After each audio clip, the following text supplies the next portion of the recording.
Hi, DJ Rap here. Let's talk about the audio effect rack in under a minute.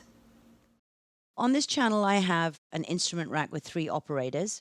And what I'd like to do is some processing to this bass sound using an audio effect rack. So now we've got these 2 to work with. I'm going to put the reverb on the top.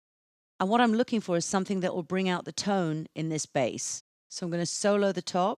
So what I'm going to go for here on the convolution reverb is a plate sound. I want something fairly short on this. And I'm also going to put a dimension expander on here as well. And you can see once you start using an audio effect rack, it becomes really powerful when you start putting it together. So now if I put that with my bass,